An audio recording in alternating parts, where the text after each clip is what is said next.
I am Nolan Dalla, and this is Week 6 in the NFL. And I must say something, I don't like to brag, but, you know, after another winning week, that's 3 straight winning weeks here on the video. I've been doing this 3 weeks and 3 straight winning weeks, 28 winners and 15 losers. Look it up. It's all on record. Go back and play the old videos.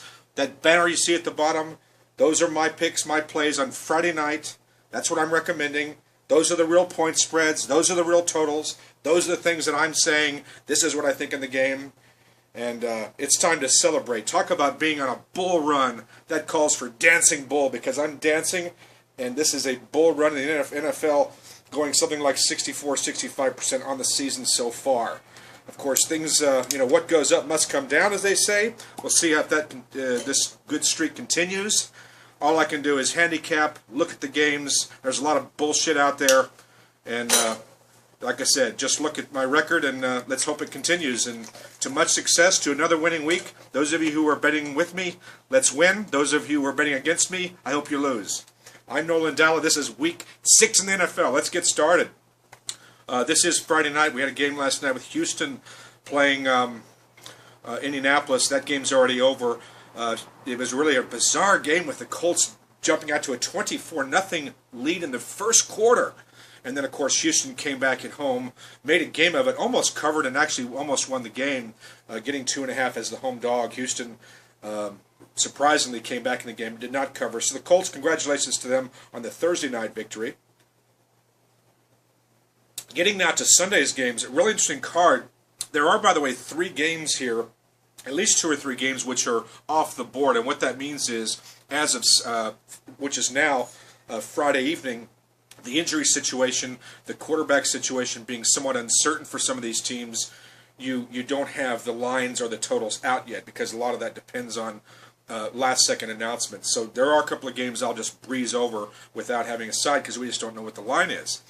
Starting with the Sunday game early, which is Denver playing at the New York Jets. This line is listed at the Denver Broncos -7, the total at 47. A very high total for a New York Jets home game, in my view. Obviously, the Denver Broncos being at home, here in this game, that's going to automatically jolt it up a couple of points, just because of the Broncos and the offense that they have. However, I don't think the Jets have. Certainly, there's no question. Everybody in the world knows the Jets' offensive problems. The quarterback, and it starts at quarterback with Geno Smith, Michael Vick. You know, certainly not the answer. People in New York must be screaming for Mark Sanchez now, who was run out of town. But anyway, the Jets are not going to solve their offensive problems in just a week. Coming back from that, I think they lost in San Diego last week.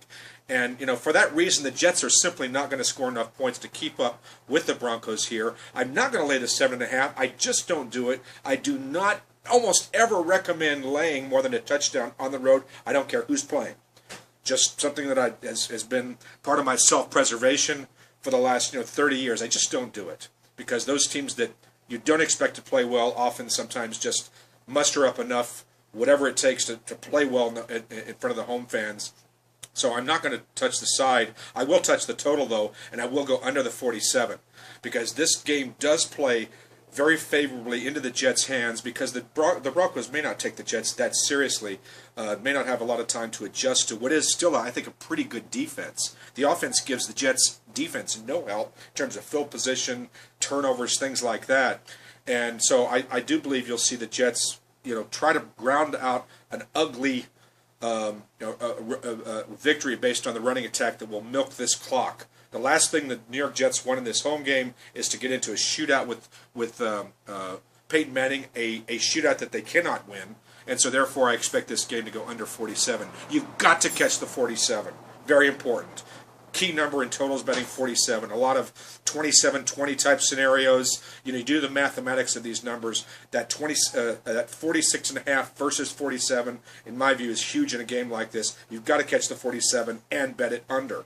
Next game is the Pittsburgh Steelers playing at Cleveland. I go just the opposite in this situation. I'm going over this total. First of all, it's Cleveland -1. The Cleveland Browns are favored, playing very, very well after that big comeback at Tennessee last week.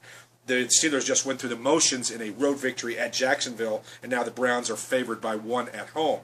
Big divisional rivalry that goes back many years. Total of 47. Same total as we saw in the other game.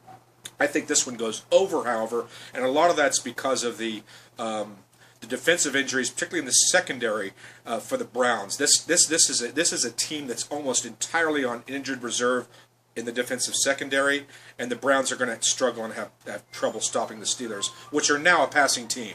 The Steelers are clearly an over team and a passing team, generally speaking. So I'm going to go over this total of 47. Also, the Browns don't seem to have any trouble scoring points themselves. They have scored, I think, more than 20 in, I think, all 4 of their games, and just don't seem to have problems moving the ball. And this is a bit of a surprise. So you've got 2 teams that move the ball well, that throw the ball well. At least one team that has, almost is decimated in the secondary. And also the Steelers' defense, I'm not terribly impressed with them so far either. So I will go over this total in a rare over for a divisional rivalry game. Jacksonville's playing at Tennessee. This is one of those games that's off the board. I would be tempted to take the Jacksonville Jaguars, assuming I can get more than a touchdown here. Tennessee, I think, is absolutely emotionally wrought, devastated after losing that horrible 25-point lead that they had last week against the Browns playing in Nashville, and now they have a second straight home game, and this, in my view, doesn't really point to a good spot for the Titans. I think that was such a devastating loss. I think they struggle here. Jacksonville could win this game outright, get their first victory.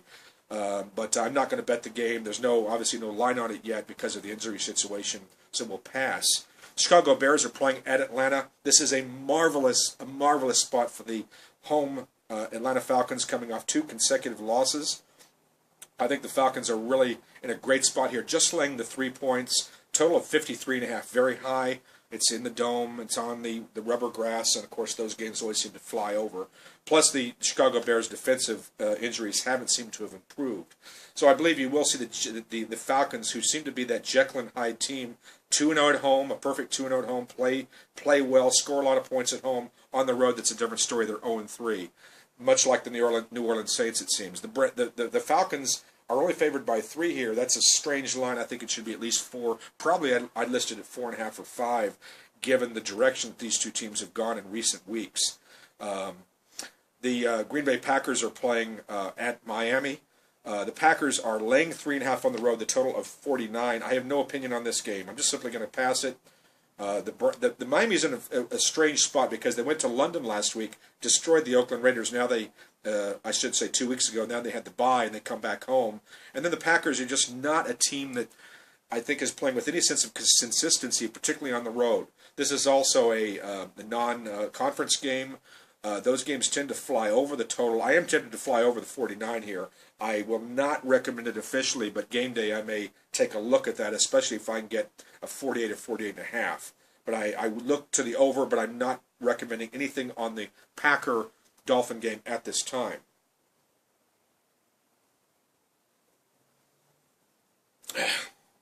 The Detroit Lions are playing at Minnesota. The big question here is Minnesota's quarterbacking situation. It looks like Bridgewater will be back as the starter.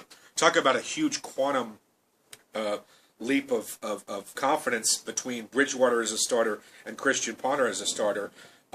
Everyone has watched Ponder as he's been, squandered this opportunity in the backup role. And Bridgewater, the one game that we saw, he looked marvelous playing at home against the Falcons a few weeks ago, but he was injured late in that game. Now he's supposed to start, supposed to be back, and based on that, I will pull the trigger and play the Minnesota Vikings in this game as a pick'em. Total of 43.5. Tempted to go over here.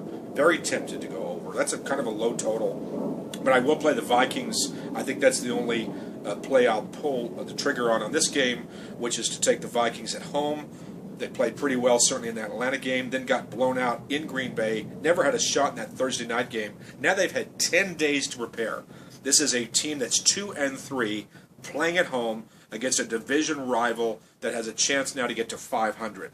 Meanwhile, the Lions absolutely blew a 14-3 lead last week at home when they're playing the Buffalo Bills, ended up losing the game 17-14. I think it went into overtime, as I recall, but late field goal by the Buffalo Bills wins that game 17-14.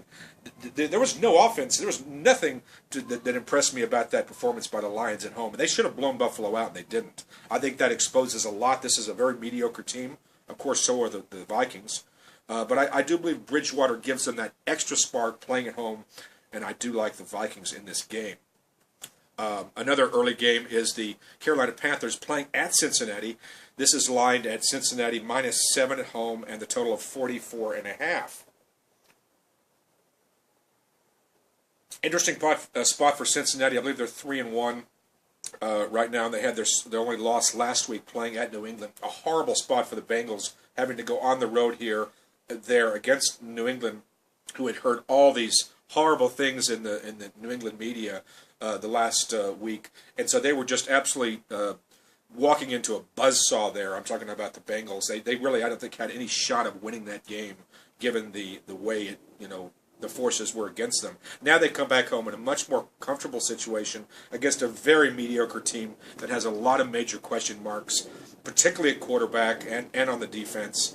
And you've seen Rivera, the coach of the Carolina Panthers, saying this week that he still has confidence in his starter Cam Newton. I think secretly, though, he's starting to have suspicions maybe that Anderson may be the better starter for this team, but he's not going to pull Cam Newton yet. I think after this game you will see a change at quarterback after Carolina loses this game.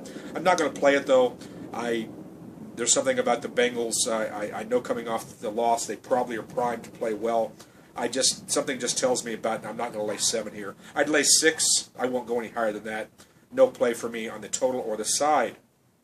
New England is going into Buffalo. A great spot for the Bills, who come off an enormously emotional victory. As you may know, the Buffalo Bills were sold from the Wilson family a couple of months ago, and now the sale went through, so that was the final game of the Wilson family, and they were in Detroit. And there was a lot of emotion that went into that locker room and the entire organization of the Buffalo Bills. And then they came back on the road against the Lions last week, winning 17-14. You would think this is now a very flat spot for the Bills, who are 3-2, 3 wins, 2 losses, coming back home after this huge victory on the road. I don't see it as a flat spot at all. If you saw the change at quarterback, seemed to help the Bills. Plays with a lot of passion. Seems to be a very well-coached team. And I like the fact they don't seem to make a lot of mistakes. The Bills don't. So I think that here at home, I believe that they're probably the better play, especially getting the 3. You've got to get 3 with the Bills here. And I tend to like division home dogs no matter what. I almost don't care who's playing. I almost always automatically lean, and I look for reasons not to bet the dog in this spot. And I think this is one of those games where you have both teams. I think are 3-2. Huge game for both teams this season. There's talk that if Buffalo wins this division, this game, the Buffalo Bills could surprise and win this division. The way the schedule plays out, plus the divisional record of each team would be Buffalo at 2-0, and the Patriots are 0-2 within the division. So this is an enormous game for both teams, but I think especially so for the Bills. I think it plays into a tight game, close game. The Patriots, I think, have all kinds of vulnerabilities, particularly on the defense. And unless Brady has a huge day, this team is in trouble. And I will play the Buffalo Bills here at +3 in this game. The next game on the board is Baltimore playing their second straight road game and going into Tampa Bay, which has really, really looked good the last 2 weeks. The Tampa Bay Buccaneers upsetting Pittsburgh on the road and then going into New Orleans last week, and really they should have won the game. I think they were up by, 11 at one point late in the game, and of course they crumbled. And it's hard to beat the Saints in New Orleans. There was no shame in losing what I think amounted to an overtime loss to the Saints. That shocked everybody to see the Buccaneers play so well in the Superdome, and then the previous week they played very well in upsetting the Steelers. So you have 2 strong road performances. Now the Buccaneers are coming home, and they're playing a Ravens team that just doesn't play well on the road. We saw that last week, the Ravens losing 20-13 at Indianapolis. Now they have to go on the road again into a changing surface. In other words, they're playing on natural grass instead of the fraud rubber grass that they play on at home. And I think this really plays into you have the mindset of the Buccaneers is really one of, hey, we got to win this game. This is a winnable game for us against a very strong opponent. I always want to fade Flacco when I can, and Glennon for the Bucs has played very, very well as a starter, and I'm going to take the 3 points here. Home dog getting 3. I'll take the Tampa Bay Buccaneers getting those points in this game. I'm also going to tease the Tampa Bay Buccaneers because I don't think the Baltimore Ravens are capable of blowing anybody out. Certainly not on the road. Certainly not on the road. And so I'm going to tease the Tampa Bay Buccaneers and take the 3, add the 6 to them, and that's a +9. By the way, the other half of that teaser will be Seattle. We'll get to that in a moment. So again, you have a teaser play, plus we also have the Tampa Bay Buccaneers as the play here. San Diego's playing at Oakland. San Diego at Oakland. San Diego favored by the touchdown and the total of 43. Interesting spot for the Raiders, who have already changed coaches. The first team this season to fire the head coach. He was out after the embarrassing loss in London 2 weeks ago. Now the Raiders have had 2 weeks to prepare for the division leading rival Chargers. And the Chargers are certainly one of the best teams in football right now, if you look at the way they're playing, both offensively and defensively. It seems like a prime letdown spot for the Chargers, and I normally would normally take the 7 rather. I talk about division home dogs. Almost always will play those teams, but I don't have any confidence in anything about the Raiders, and I don't know how anybody can. You have a brand new head coach. Obviously, they're going to stick with the same offensive scheme because you can't change the schemes, and come up with a brand new playbook in 2 weeks. So the system stays the same, but you still have Derek Carr at quarterback, who hasn't shown me he has the ability to be an NFL quarterback. It's not all his fault, by the way. He just doesn't have the supporting cast, doesn't have the coaching, doesn't have the organization. This is a bad franchise and a bad team, but I'm not going to, pull that, what I call the idiot trigger of the public bettor who will always just look at this. Oh, Chargers, they'll easily cover 7 at Oakland. That's not the way I gamble or operate. I'm not playing the game, except for playing the over. I'm sorry, I spoke too soon, but I am playing the over 43. I think that what you'll see with the Raiders here is this is a team that's going absolutely nowhere at 0-4. 0 wins, 4 losses, and you have the Chargers are playing very well at 3-1, could be 4-0, and the offense is scoring points. And I think this plays into a situation where the Raiders you have to just throw everything you have at the Chargers, which, in my view, will call for a lot of trickery, a lot of you're not going to beat them just at an old-fashioned. Used to be that old-fashioned run-up-the-middle kind of. They're not going to beat the Chargers that way. They've got to do something. You have a new coach that needs to make a new impression on his players, instill his confidence. So I think that plays into more of a wild game than the total of 43 would indicate. I will go over this total. I think you also see some trash scores. In other words, a defensive touchdown, maybe a special teams thing here or there. And the Raiders don't seem to be able to hold anybody or stop anybody, defensively. So I'll play over 43 in this Oakland-San Diego game. Dallas at Seattle. Who would have thought this would have been one of the best games of the week, and maybe the premier game of all? Both teams are 4-1. Horrible spot for Dallas, obviously, coming off the overtime win against Houston. Game they probably should have lost, in my view, except Houston kind of blew it at the end. And now they have to go on the road and play in probably the toughest home crowd advantage of any team, which is Seattle. And I just don't think any team beats Seattle in Seattle. I can't look like of any NFL team. I'm trying to figure who I would like to bet and how many points I would need, and I can't back any team almost under any circumstances unless you give me a lot of points betting against Seattle at home. And the record clearly proves that.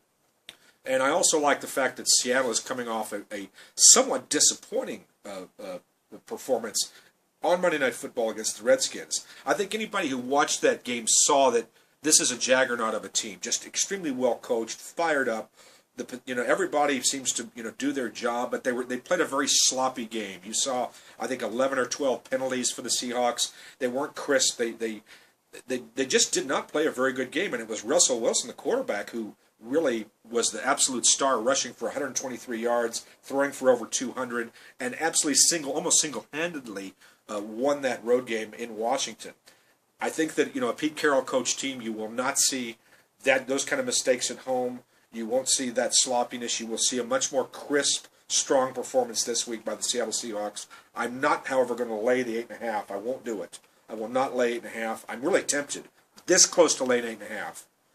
But I'm not going to lay that kind of number. I think this is an absolute bargain, maybe tease of the day. I almost did a teaser wheel on the Seahawks. In other words, all I need to do is have Seattle win by 2.5 or 2.5 or more, and it's a perfect spot for Seattle just to so-called win the game here.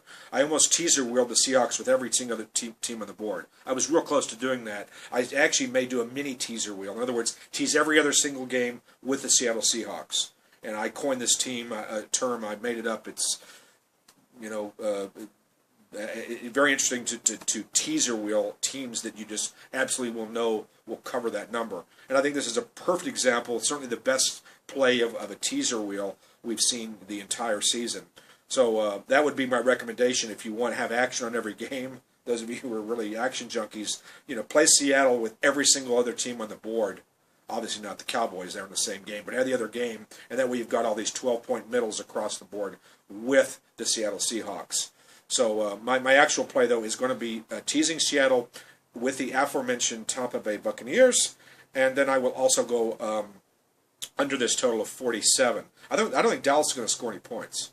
Points, I should say. They'll score some, but I don't think they're going to score a lot. And Seattle is not one of those teams that runs up the score. I mean, they just generally speaking, you just don't see them, winning games by huge margins, and even at home. And I think Dallas, is a better team than most of us realize, especially on defense. So, I'm looking for one of those, 27-10 kind of games. I think Seattle just is very happy to get away with any kind of a victory here. And so I'm going to play Seattle in the teaser, and I'm going to play under the total of 47. Washington is traveling to Phoenix, playing the Cardinals. This game's off the board. The big question mark, of course, is with Washington. Big question mark with Washington because we didn't know if Griffith III or Cousins is going to start. We don't know the quarterback for Washington. A real demoralizing spot here for the Redskins. I'd play the Cardinals laying anything up to probably about 8 points. Probably even 9, I might consider that. Just a dismal spot for the Redskins, losing at home kind of badly. I mean, when you look at the game, they really were outplayed on every facet of the game there. And again, I stress this: until Gruden in Washington proves that he's an NFL coach, I'm going to fade him. He hasn't proven to me he belongs in the NFL. And I think that this is one of those spots that bettors really, they underestimate coaching and the importance of coaching. Until a coach proves that he or a quarterback or whoever it is that proves that they belong in the NFL, fade that prospect because it's tough to make it in this league. And I think we're seeing that in Washington. No play because we don't have this game on the board right now. New York is playing the Giants, or they're playing at Philadelphia. This is a premier Sunday night matchup. I love this game. Both teams, I think, are 3-2. Is that right? The Eagles are 4-1 maybe, but this total is 50, and the Eagles are 2.5.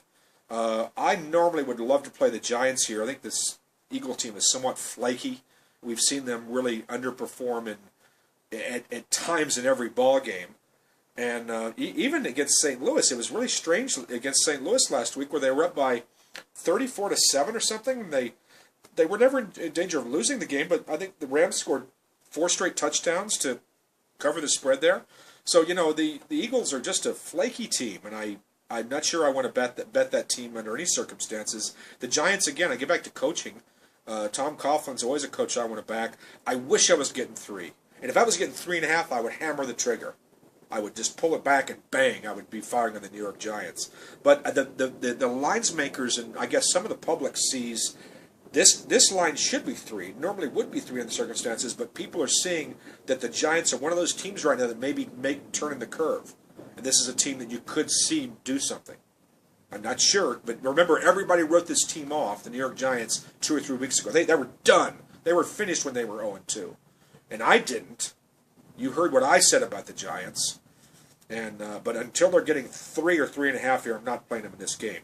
50 is right where it should be. You would think this game should be high scoring, but 50 is a bit high. Night game as well. No opinion on that. Monday night, San Francisco is playing at St. Louis. The San Francisco 49ers are -3, and the total is 43.5. Almost an automatic over here, just because Monday night in a dome on turf. You have performers that want to play well in Monday Night Football.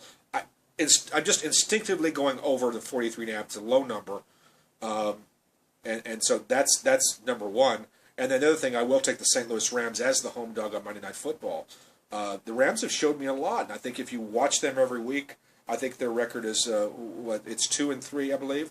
They showed some life by covering against Philadelphia last week. They should have beaten Dallas. They lost a 21-0 lead in that game. They won at Jacksonville. Maybe that's not so impressive. But anyway, the Rams, are just well coached enough, and this backup quarterback who's now in the lead role is playing well. They're moving the ball, and the San Francisco 49ers, just another kind of sloppy victory against Kansas City last week at home. They should have probably blown that team out under the circumstances. But again, the 49ers, kind of win this wishy-washy game at home where I think they won by 5. And, I think this is a really good spot for the Rams. I will look for them to score some points, and I also will go over this total of 43.5. So those are all my plays. I've counted up 1, 2, 3, 4, 5, 6, 7, 8, 9, 10, 11 plays, I think. Again, we're 28 wins and 15 losses, a really good record. Go back and look at the tape, watch it. The numbers are all right there, and in living color. And we've got some more, almost a dozen plays again this week.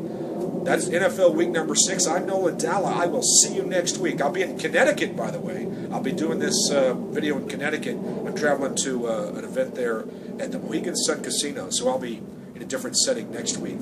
Good luck. May all your victories, may all your tickets be winners, especially when we're on the same side. Good luck and good night.